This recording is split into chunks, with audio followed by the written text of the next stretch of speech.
ഈ വെള്ളം നമ്മൾ ഒഴിച്ചില്ല, നമുക്ക് ഈ വേവിച്ച് വേവിച്ചില്ലേ ഒരു തുള്ളി വെള്ളം നമ്മൾ ഒഴിച്ചിട്ടില്ല. പിന്നെ നമുക്ക് ആവശ്യം ആള് കൂടുതലുണ്ടെന്നുണ്ടെങ്കിൽ ആവശ്യം ഉണ്ടെങ്കിൽ ഇച്ചിരി വെള്ളം ഒഴിച്ച് വറ്റിച്ച് റെഡിയാക്കി എടുത്തു കഴിഞ്ഞാൽ സൂപ്പറായിരിക്കും.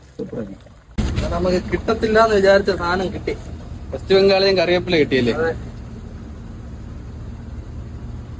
ഇത് ഇവിടെ അങ്ങനെ അധികം കിട്ടത്തില്ല കറിവേപ്പില. എല്ലായിടത്തും ഇവരങ്ങനെ വലുതായിട്ട് ഉപയോഗിക്കത്തില്ല.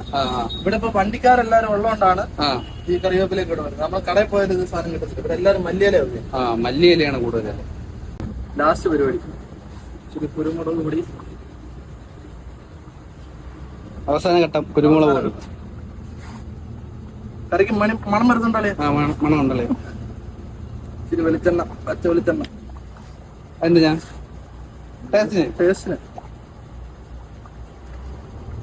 ലാസ്റ്റ് മല്ലിയില, 2 കറിവേപ്പില.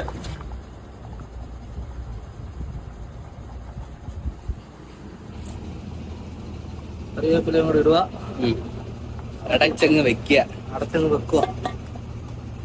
ഇനി കഴിക്കാൻ നേരം ഓപ്പൺ ആക്കിയാൽ മതി. അപ്പൊ ഇത് കുറച്ചും കൂടെ ഒക്കെ അകത്ത് നിന്ന് ആ ഹീറ്റിൽ വെന്തിരിക്കുമല്ലേ? ഇനിയിപ്പോ ആ ചൂടിൽ ഇരുന്ന് ഒന്നുകൂടെ വെന്ത് ഓൾറെഡി നല്ല രീതിയിൽ വെന്ത്.